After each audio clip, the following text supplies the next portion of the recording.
Okay, so we have Brian as your name is pronounced Spagnola? Spagnola. Spagnola. So Brian, thank you so much for joining us, America's Pastime. This is another partnership. And again, we are trying to target groups that are predominantly based, or at least compete in New York, that they spend a good amount of time in New York. So can you tell us a little bit about America's Pastime? Yeah, first, thanks for having me. We really appreciate the opportunity to talk to everybody. So I'm the name, first of all, I'm in the baseball business. So thus the name America's Pastime, and our Silks logo, which is kind of a baseball in the middle that it always catches their eyes. But we've been a syndicate for 3 years now. And honestly, we started out just as a kind of a small time operation, and we've had a lot of success, and we've grown in 3 years. We're going to hit $2 million in purses soon. And we started out with 1 or 2 horses, and since then we've grown. Currently, we have 27 horses. We have that race. We have 7 or 8 brood mares and some babies and stallion shares, and you name it. It's kind of exploded beyond what we thought it was going to, and we're kind of proud of that. And I think that we kind of credit that to the experience we give everybody, and the success that we've been having. So we're very happy with where we're at right now. So the basic model, and I asked this a little bit earlier, the basic model of your partnership specifically, how does it vary, or how does it differ from other groups, or are there similarities? Like how are you guys set up? I think we're pretty similar. We offer small percentages. 3% is what we always try to start people at. And honestly, what we find from people as they get in, and we're mostly claim. That's typically what we do, is we claim horses. What we found is the partners that we get into, and we're all blue collar people in our group. So they really want the action, and they like to claim a horse and 2 weeks later run it back. As opposed to getting a baby and waiting, and not that we don't do that as well, but that's the majority of what we do. So what we've found is guys will get in, they want to get 1 or 2 horses, but as we all know, it's kind of addicting. And as we're sending out text messages or whatever that we're claiming horses, there's a few guys, they started out with 1 or 2, and they just texted me and they said, I have 20 horses right now, and I never, I don't know where that came from. So sometimes when people start to get spread out a little bit, we even let them go in a little bit lower percentage. But what we found is, the success that we've had, and as you know, anybody can buy 2 or 3 horses and have no success. But we find that, and we try to get our people to spread out a little bit, because we've actually done well with that, and we think it kind of protects them a little bit more. So I've had people say they want to buy 10 or 15%, and I say, listen, why don't you buy a little bit less and get a few more, just to protect yourself a little bit. So I think it's a similar model than most other syndicates have as well. Okay, and actually Len had asked a question earlier about fees, specifically for the other groups. So I'll just ask it again, because I thought it was a very valid point for any racing partnership. How are your fees set up in your with your group? Yeah, again, I think it's similar. We're going to change them starting the first of the year. It's going to be $450 quarterly, and we do the same. I heard Mike at the end there. We take 10% of the purse. We take it right off the top of that. But we like to think that we give a lot of perks back. This is not our full-time job. So obviously anything you do, we put a lot of time into it. But we're not in it to get rich or make money. We're really concerned with our partners' money, and our trainers are as well, and I'll talk about them a little bit. But so our 2 big goals are really to have people get the entertainment, as well as to protect their money, and that's kind of what we do. So it's not we don't have anything hidden. Everything we do is up front, and there's nothing. One of the things, we've had over 100 partners, and nobody's ever questioned anything we've done financially, which that's one of the things we're really proud of, and we try to be transparent about. Okay, very good. And you mentioned your trainers. Who are your trainers, and where do your horses race predominantly? Okay, so we started out 100% in the New York circuit, and we used John Kimmel a little bit when we had a few younger horses, but currently we have all claiming horses. So we use Mercan Cantermazzi. So Mercan is, to people that follow racing know him, but the Cantermazzi, so their dad, they're 2 young guys, they're brothers, Mercan and Ilkay. And they're from Turkey, and their dad was the top trainer in Turkey for many, many years. and they came here to America about 7 years ago. And they started at Parks and did really well. And now they came here, and they're the dad actually helps them as well. But they're as far as people, I mean, they've become a huge part of like my family. I mean, they're at my house. We stay overnight. We stay over at their house. I literally talk to them probably 5 or 6 times a day. My wife actually says, you talk to them more than you talk to me.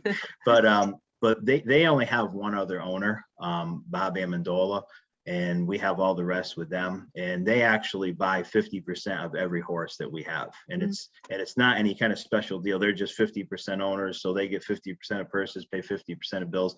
So they're really vested. They don't care about their winning percentage and things like that. They don't drop horses in class just to get a win. I mean, anything that they do is with our financial interest at heart, because it also affects them. So, but we have raced all at New York. Now, we did start a little string over at Parks. And the reason why we did that last year is, as we all know, sometimes you make a claim and it doesn't work out. So rather than carry a horse at New York, we move them to Parks where they can run a little bit cheaper. Sometimes we lose the horse, or at least they make their way.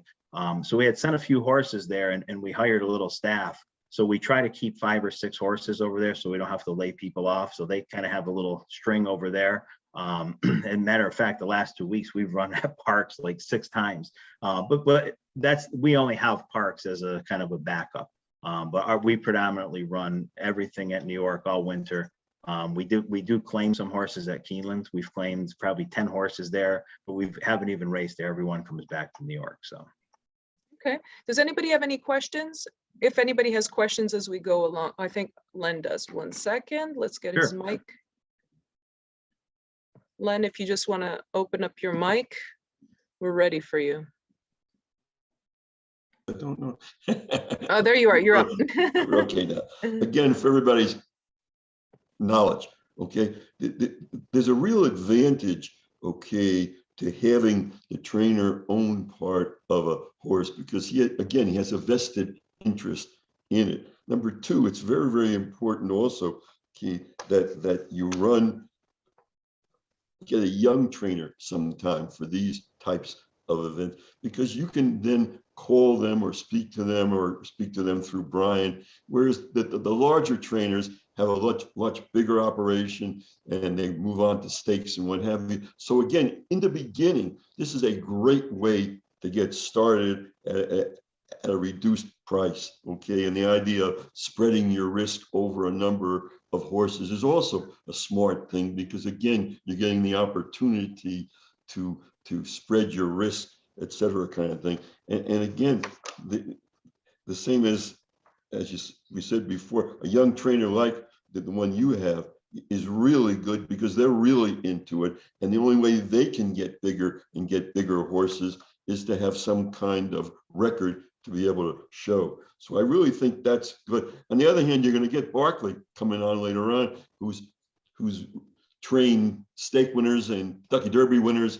etc., kind of thing. So there's a transition of going from the beginning, learning your game, asking the questions, and then if you're successful, also getting into something where you're buying better horses, where if it does win, you have the opportunity to have that glory. So that's the only thing I wanted to point out on that. Thank you. Yeah. Okay. So he makes, Len makes a great point, Brian, because it seems like, do you have a lot of members or a lot of your owners that are just starting out? Do you have that, or do you have like a mix? Yeah, no, a mix, but there's a lot of first-time owners, and we're happy with that, because it's a ton of people we've brought to the industry. And and about our trainers, he talked about them being young and hungry. And the thing with these guys is they have a huge staff there, and they kind of overstaff because they do things the right way. I mean, I look at like the bedding that they used, and when we listen to the paddock report, their horses always report that they look the best out there. But these guys, they get there like everybody else early in the morning. They don't leave till the afternoon. They go back every night themselves to feed. I mean, they have their staff do it, but they go there themselves to make sure it's being done right. And then they call me sometimes 9:30, 10 o'clock at night, because they go back. They live about 10 minutes away, but they go back every night themselves to make sure that every horse ate and did everything the right way. And there's been times they've caught horses with a temperature, and they said, Jesus, a good thing we came. So I mean, they're as hands-on as can be.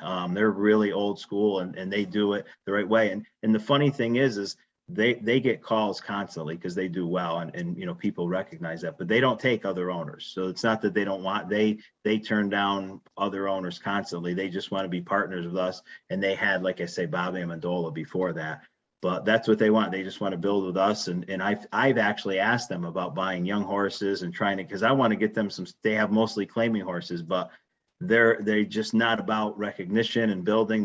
That's what they do for a living, and they make money doing claiming, and that's what they're comfortable with. So it's been a good relationship with them. So in the claiming game, what would be considered like a really good success for you guys? Like, can you think of something, maybe a horse that you had in the last year or two that was really like a home run? Pardon the pun, a home run for you guys. Yeah, we have a lot of success stories. We claimed the horse Foxtail last year at Saratoga for $25,000, and we won 2 races at Saratoga and made $130,000 in 6 weeks.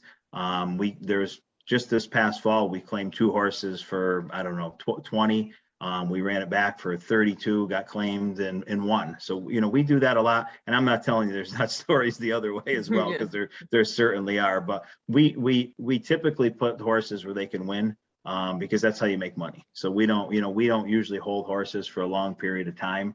And my wife isn't keen on that, because she gets her favorites, and she tells me, if that horse gets claimed, I'm going to kill you. But it's and it happens. But that's that's the nature of it. But it's it's kind of what we do, and it's how we've been successful.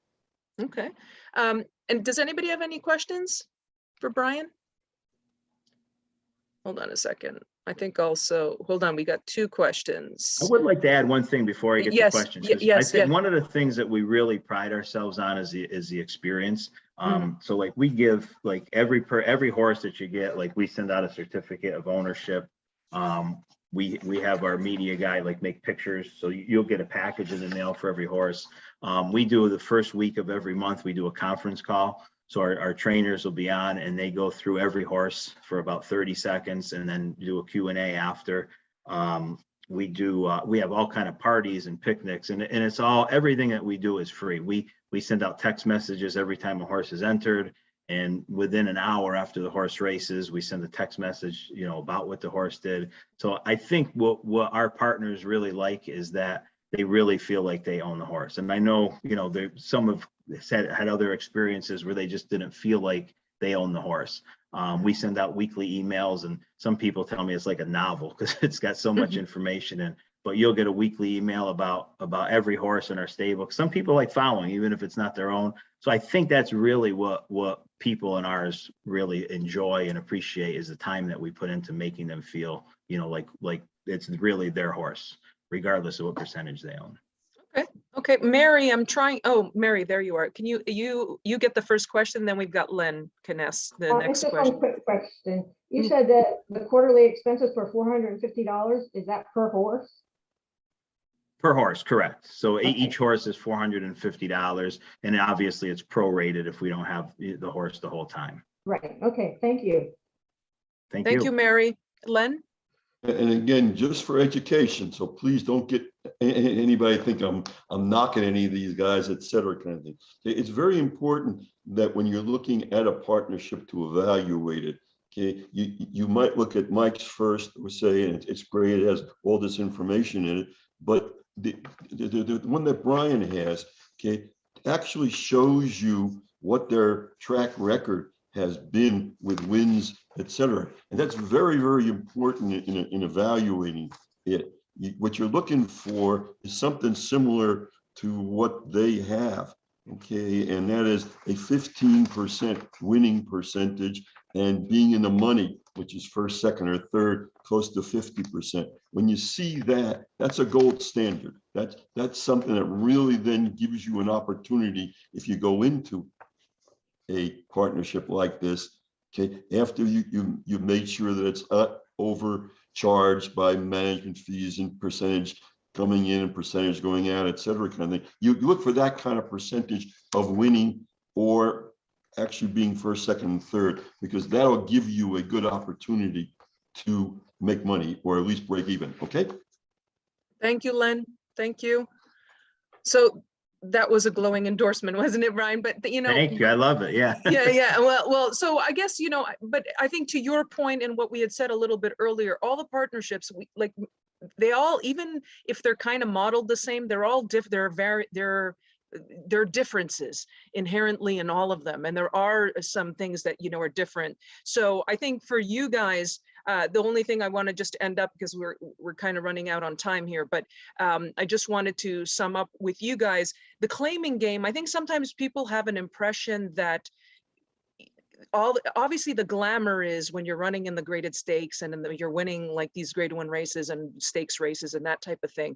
But there's a lot of fun to be had in the claiming race. I know our first horse that we had, actually, thanks to Len Green, DJ Stables, we won our first race, and he was a claiming horse now and again. And I was crying when he won. I was just out of my skin when he won at Aqueduct. So just give us a little bit, like, in terms of the claiming races, the fun that can be had at the claiming level.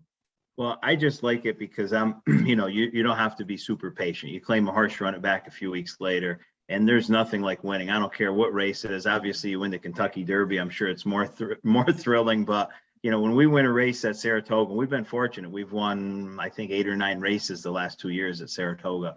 I mean, you win a race, I don't know, the excitement and the thrill, and all our partners tell us that. And everybody's in the winner's circle. We invite everybody to the paddock. We invite people to the barns. We have, especially at Saratoga, we have barn picnics 3 or 4 times throughout the meet, where we bring breakfast over and we bring the horses out and things like that. So I don't know, the excitement, I think, with the claiming is, like I say, you get right back at it. You're not waiting 8 or 9 months with setbacks and this and that. And we have setbacks, but like I say, we spread ourselves out a little bit. So it's you just have constant action. That's what people like. And our biggest thing is, honestly, where we like putting people in the claiming horses is we think it protects your money better. I mean, as we know, you get young horses, and this is not a knock on that, because obviously a lot of people have made a lot of money on it. But, sometimes the money gets, you can lose a lot of money, over a year or two. With a claiming horse, it's right back in. And if the horse isn't any good, you drop it and you hope to lose it. And, we've had, like I say, stories both ways. But our big thing is, like I say, the entertainment and really protecting our partners' money. A lot of the partners are friends of mine, people from my hometown that I know. So I'm really cognizant and aware of these people I have to see every day. When I go to the store or Walmart or the grocery store, I see a lot of these people. So it's important to us to protect it. And we're just regular guys. We're approachable, and I think we're a little bit different. We're like I say, we're just kind of blue collar group that gets into it to have fun. And like I say, we want to protect your money. Okay, well, Brian, thank you so much for joining us today. It's, again, very informative segment that we've had, and we will be sending everybody, all of our members will also be watching this on tape, the ones who missed it in real time. So we'll send them usher all of them your way, when people have the information. We'll share all your information. But thanks again, Brian, for joining us. Thank you. And happy holidays, everybody. Thank you. You too.